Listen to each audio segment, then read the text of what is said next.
Uno de los aspectos en los que vale la pena profundizar cuando se quiere comprender mejor el contexto en el cual fueron escritas las obras de Santo Tomás, es decir, el contexto en el cual Santo Tomás creó su obra literaria, su obra teológica, es sin duda alguna el tema de las comunidades religiosas. Dijimos en los videos anteriores que Santo Tomás pasó la primera parte de su niñez hasta la adolescencia con los benedictinos, y luego dijimos que en su adolescencia ingresó a formar parte ya de manera definitiva y para el resto de su vida, entró a formar parte de los dominicos. Pues bien, quisiéramos entonces, como primer aspecto a profundizar, darle una mirada a estas dos congregaciones religiosas que sin duda alguna marcaron la vida de nuestro querido Santo Tomás. En primer lugar están los benedictinos, los monjes benedictinos.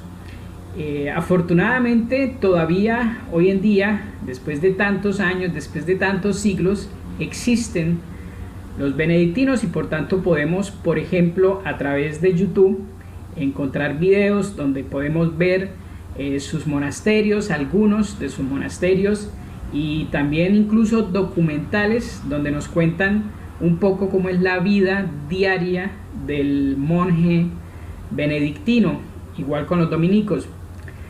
Los benedictinos fueron una congregación religiosa fundada, como ya les había dicho, por San Benito de Nurcia, en Italia, por allá en la primera mitad del siglo VI, año 520 y algo.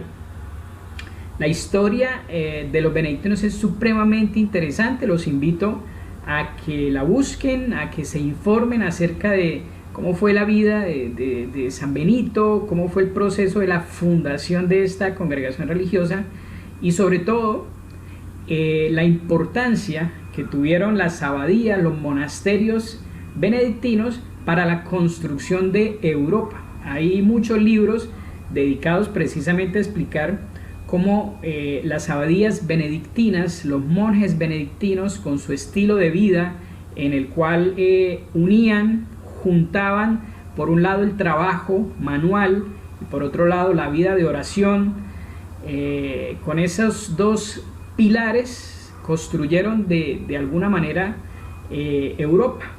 Entonces los invito a que si quieren profundizar por esa línea, se van a encontrar con cosas supremamente interesantes porque verdaderamente los benedictinos jugaron un rol de primera importancia en la construcción de Europa. ¿De dónde surgieron las congregaciones religiosas? No solo los benedictinos, no solo los dominicos. ¿De dónde surgieron? Pues el mensaje de Cristo, el mensaje de nuestro Señor tuvo muchísimos frutos, causó un impacto muy grande primero en los individuos, en las personas que lo conocieron, y después de su muerte a través de la predicación de sus discípulos tuvo un impacto masivo.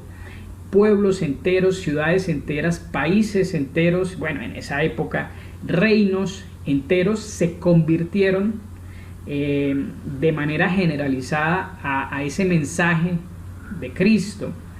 Y hubo muchas formas de seguir a Cristo. Estaban los fieles, los feligreses normales que tenían sus familias, que se casaban, que tenían sus esposas, sus hijos.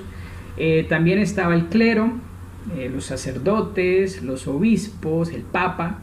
Pero también desde los primeros siglos hubo este grupo de personas que quisieron seguir a Cristo de una manera más, dijéramos, especial, de una manera más total.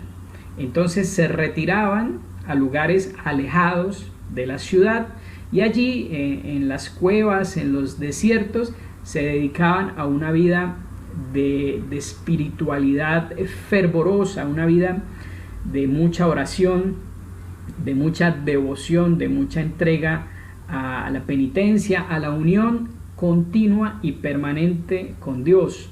Al principio lo hicieron de manera solitaria y luego se fueron formando grandes comunidades religiosas que vivían todas en sitios alejados de las ciudades, siguiendo unas normas comunes y buscando entre todos esa perfección espiritual.